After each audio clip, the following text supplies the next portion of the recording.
नमस्कार। विजेंद्र दत्त गौतम के साथ आप देख रहे हैं सीएल हिमाचली न्यूज।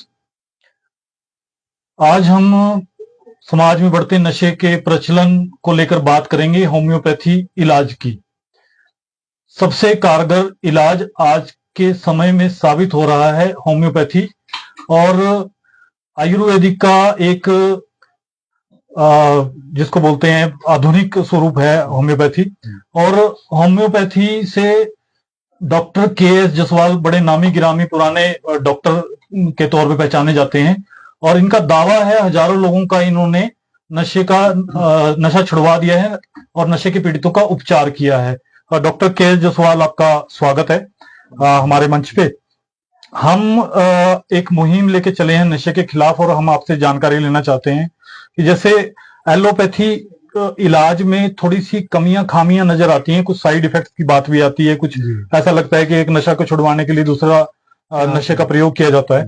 लेकिन होम्योपैथी में ये बात बिल्कुल क्लियर है, आयुर्वेदिक इलाज ही है होम्योपैथी। तो इससे आपको कैसा आपका तजुर्बा है? कितने लोगों का, आप हमारे को थोड़ा ब्यौरा दें, कितने लोगों का आप आज तक इलाज कर चुके हैं? सबसे पहले तो मैं आपके चैनल का धन्यवाद करता हूँ, जिन्होंने मुझे मौका दिया, इस काबिल समझा मुझे। और प्रभु की कृपा से आज तक जो है 9,663 बंदे जो हैं वो नशा छोड़ चुके हैं, और कईयों ने तो मतलब एक एक ड्रॉप से भी छोड़ा है, और कईयों ने 6-6 महीने में भी छोड़ा है। लेकिन ये जो इसकी होम्योपैथी मेडिसिन है, ये बड़ी ही कारगर है। लेकिन हमें दुख इस चीज का होता है कि आज छोटे छोटे बच्चे ही नहीं, लड़के ही नहीं, बल्कि लड़कियां भी जो हैं इस नशे की लत से बहुत ही प्रभावित हो रही हैं। और माँ बाप तो भेजते हैं उनको पढ़ाई के लिए, लेकिन वो इस नशे के चुंगल में फंस के और अपना जो है कैरियर बर्बाद कर रहे हैं। जी। अच्छा डॉक्टर साहब, एक जैसे आपने भी इस सेवा में, समाज सेवा में बड़ा भाग लिया, आपने भी कई शिकायतें की हैं, जैसा आपने बताया भी है कि बड़े बच्चे इसमें शिकार हैं, और अक्सर आपके पास ऐसे मामले आते रहते हैं। तो इसमें एक तकनीकी तौर पर एक जानकारी जो है वो समाज तक पहुंचाने की जरूरत है कि सबसे कारगर प्रणाली जैसे अभी साबित होती नजर आ रही है, आपका लोहा आज एलोपैथी की दुनिया में माना जाता है और आपकी एक बहुत बड़ी उपलब्धि है। तो आप समाज को सामने आने के लिए क्या संदेश देना चाहेंगे? लोग बड़े संकोची स्वभाव के हैं और वो सामने आने में परहेज करते हैं, और सबसे बड़ी बात एक उनको असुरक्षा की भावना जो है, सामाजिक असुरक्षा की भावना भी है, और दूसरा उनको एक अभी तक इस दिशा में कोई जानकारी का भी बड़ा अभाव है कि क्या उनके बच्चे का या उस एडिक्ट का इलाज संभव है, और क्या पूरी तरह से इस दिशा में काबू पाया जा सकता है? बिल्कुल पाया जा सकता है। और अगर मैं सरकार से ये अनुरोध करूंगा कि अगर स्कूल लेवल पे इस नशे के मुहिम को चलाया जाए, तो मैं अपना दावा करता हूं कि ये स्कूल, कॉलेज और जो ऑफिसेज में नशे चलते हैं वो खत्म हो सकते हैं।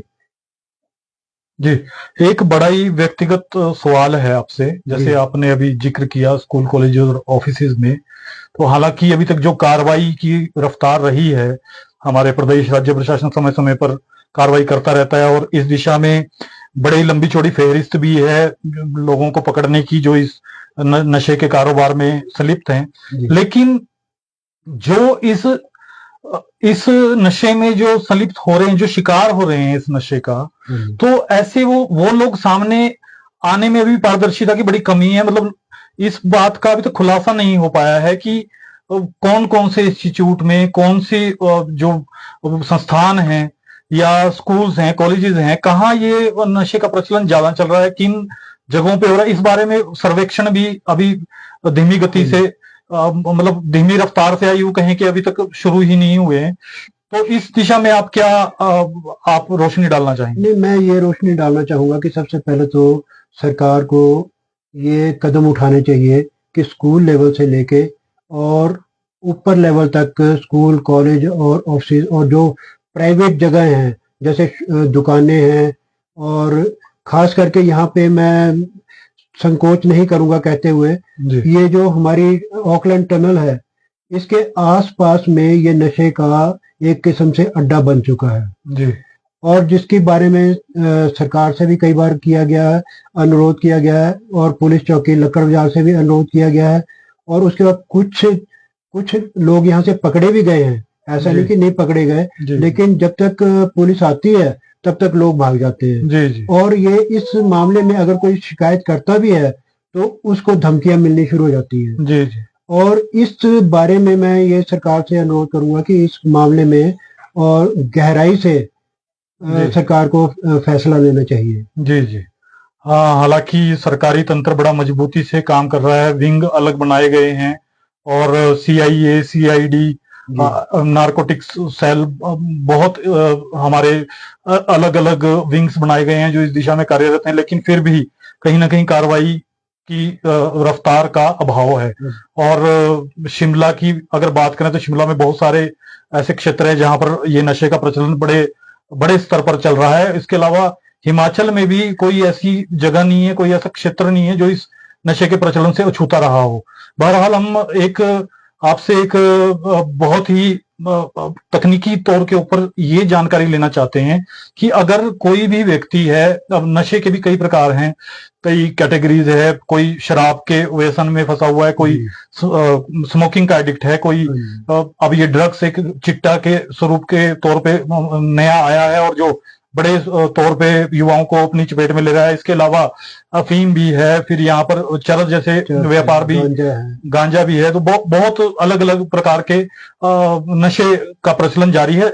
इस ऐसे समय में जो होम्योपैथी पद्धति है जिससे आप इलाज कर रहे हैं, तो उसमें क्या इलाज में भी ये कैटेगरीज है, अलग अलग प्रकार के एडिक्ट या अलग अलग प्रकार के जो व्यसन कर रहे हैं, तो उसमें अलग अलग प्रकार से इलाज? नहीं, ऐसा कुछ नहीं है, उसमें एक ही मेडिसिन से सारे जो उपचार किया जा सकता है। जी जी। लेकिन मैं आपको एक और अवगत कराना चाहूंगा कि ऐसे ऐसे नशे हमने देखे हैं बच्चों को लेते हुए, जो कहते हुए भी और देखते हुए भी डर लगता है। जी।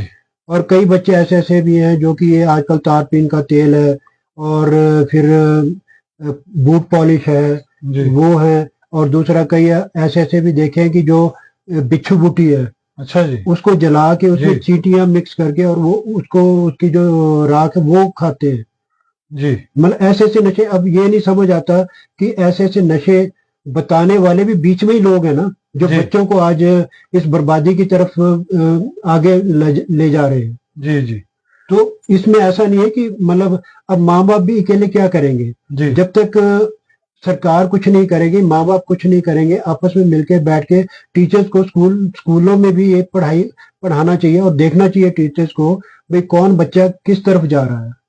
अकेले माँ बाप का ही ये कर्तव्य नहीं कि भाई माँ बाप ही देखेंगे, ये पुलिस डिपार्टमेंट का भी फर्ज है, टीचर्स का भी फर्ज है, ताकि इस चीज से बच्चों को बचाया जा सके। जी बिल्कुल, वही उड़ता पंजाब के बाद उड़ता हिमाचल की संज्ञा दी जा रही थी। और जिस प्रकार से नशे की और एक ये बहुत बड़ा खुलासा है कि बिच्छू बिटी, मतलब हमने पहले सुना था कि फ्लूइड से भी लोग नशा ले रहे हैं, कहीं कुछ एक जगह पे बात आ रही थी कि बूट पॉलिश भी, बट एक बिच्छू बूटी से जो नशा लिए जाने का जो प्रचलन अभी एक खुलासा हुआ है, एक बहुत बड़ी बात है। और ये एकदम से एक बड़ी नई चीज है, बिच्छू बूटी से भी जो है वो लोग नशा कर रहे हैं।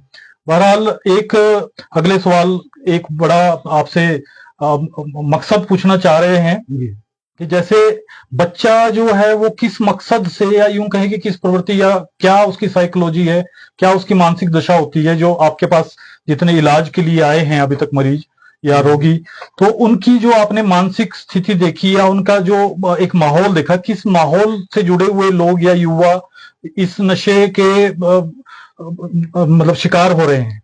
वो ऐसा है ना जी, जैसे एक बच्चा या जो एक बीच में एजेंट है जो कि नशे को आगे से आगे बढ़ावा दे रहा है, वो एक बच्चे को देगा आगे से आगे, वो आगे से आगे, फिर वो बच्चों को फिर एक दूसरे से वो नशे की लत लगा देते हैं, जिससे बच्चे जो आज नशे के आदी हो रहे हैं। जी, तो ये एक समाज का एक बड़ा भयानक स्वरूप है और कई अहम खुलासों में बात हुई है, होम्योपैथी चिकित्सा पे बात की है।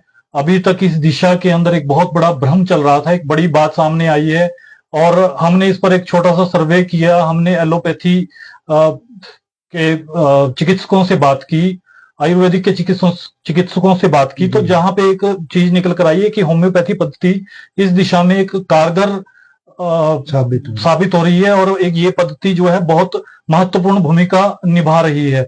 और नशे में जो आज शिकार हो चुके हैं, जो नशे के एडिक्ट हो चुके हैं, उनके लिए ये पद्धति एक रामबाण इलाज का काम कर सकती है।